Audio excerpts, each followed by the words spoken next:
Sinovac itu dari virus yang telah dimatikan, jadi inaktif virus. Kemudian yang kedua adalah penyimpanan Sinovac itu lebih mudah dibandingkan dengan Pfizer.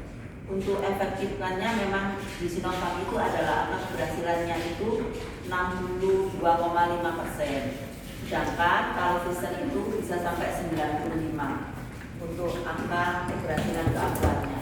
Tetapi dalam hal penyimpanannya itu Sinovac itu adalah Sinovac vaksin bisa disimpan di kulkas dengan suhu 2-8 derajat. Sedangkan Pfizer itu minus 70, kan nggak mungkin. Minus 70 itu Pfizer itu aja nggak ada kayak gitu. Jadi kan makanya pemerintah memilih Sinovac. Kita sebagai perawat harus, karena perawat itu sebagai garda depan untuk melawan corona. Kita nggak membayangkan kalau perawat itu tidak mau divaksin. Kalau perawat memangnya tidak mau divaksin, berarti kan kekebalan kita tidak ada. Mau kita yang melawan, kita tentaranya tidak punya kekebalan.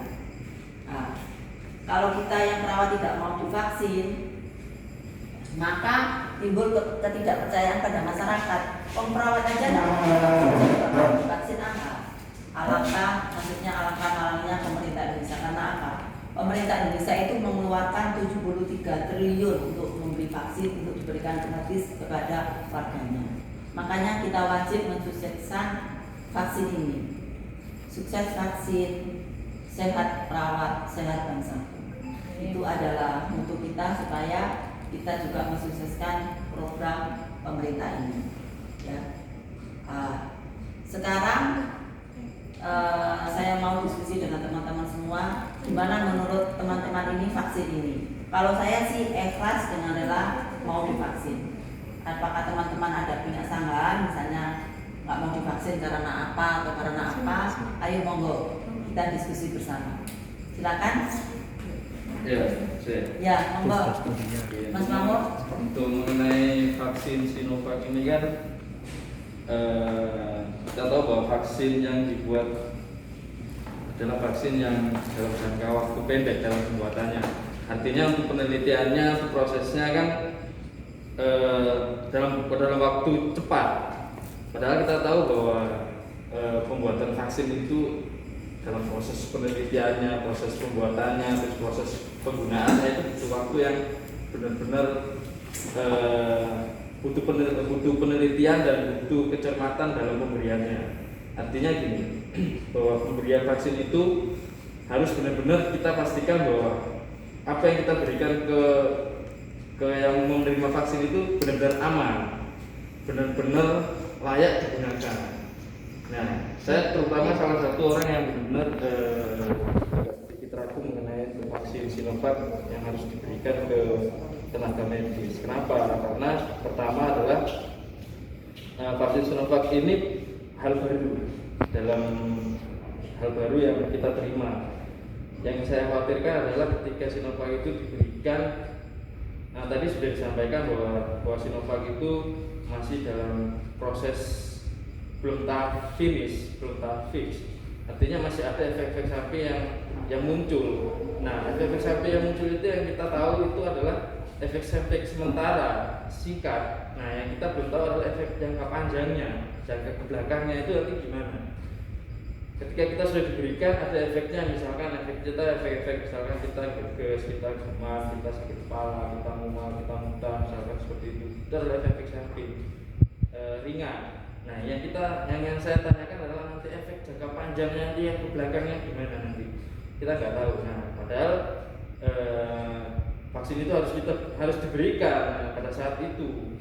Itu yang saya pikirkan selama ini seperti itu.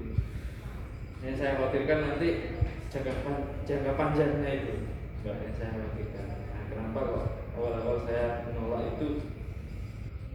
Ya itu tadi yang saya pikirkan seperti itu. Mungkin saat ini kita nggak akan merasakan apa-apa, tapi nanti ya mudah-mudahan kita tidak berharap sampai sejauh itu ya. Mudah-mudahan kita selalu setelah kita divaksin nanti Sinovac kita sehat terus, kita nggak ada masalah, kita tahan terhadap virus corona. Harapan kita seperti itu. Cuma untuk jangka panjangnya kan belum ada penelitiannya.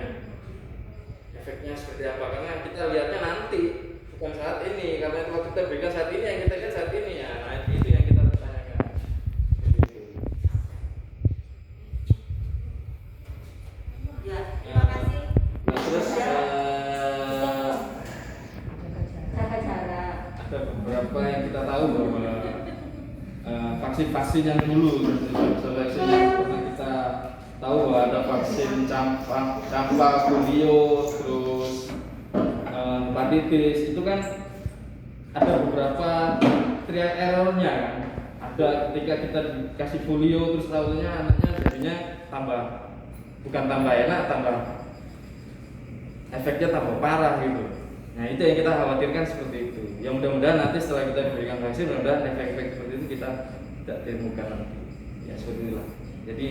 Jadi seperti itu yang bisa saya sampaikan untuk masalah vaksin Sinovac. Ya terima kasih. Terima kasih Pak Mamun atas tanggapannya, atas sarannya dan idenya.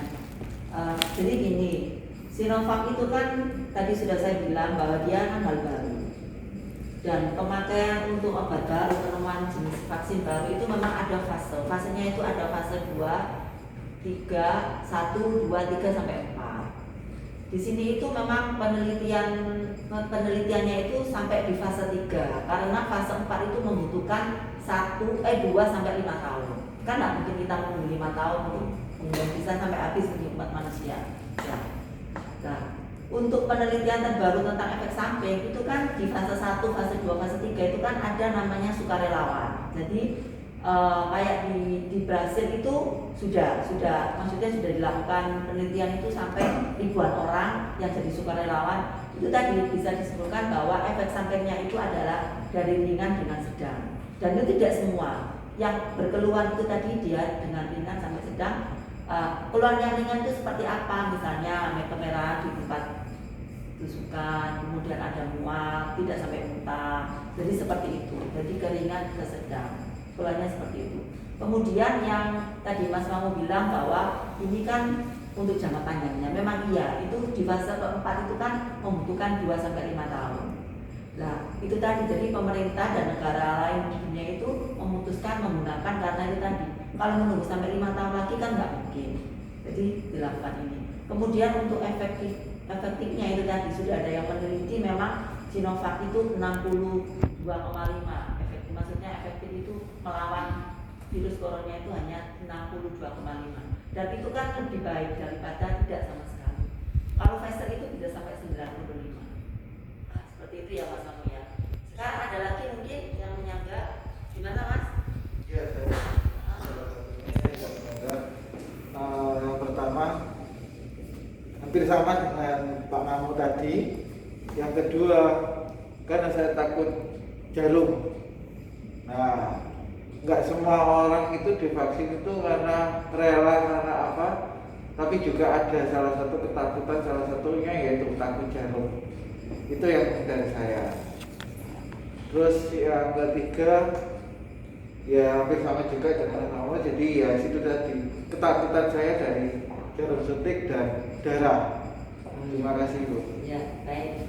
Terima kasih Mas. Gini, kalau memang takut jarum itu memang vaksin itu semuanya itu disuntik subkutan ya, nggak ada vaksin yang diminum. Jadi memang mau nggak mau memang. Kalau ini Mas, kalau vaksin Sinovac ini jarumnya itu kecil, jadi kayak jarum G26. Jadi insya Allah itu tidak begitu sakit dibandingkan dengan jarum yang nomor 23. Ya, sudah ya untuk ceramahnya hari ini bisa kita simpulkan bahwa vaksin ini penting ya. Jadi kita sebagai tenaga kesehatan sewajarnya dan sewajibnya kita itu mensukseskan program pemerintah sehingga COVID ini cepat punah di Indonesia dan di dunia, sehingga kita bisa bebas kembali, kita bisa seperti dulu lagi dengan bebas bepergian kemana-mana, tidak usah pakai masker, kita bebas keluar negeri, berwisata, ya kita doakan bersama semoga COVID ini cepat berlalu. Saya akhiri aja. Wassalamualaikum warahmatullahi wabarakatuh. Waalaikumsalam.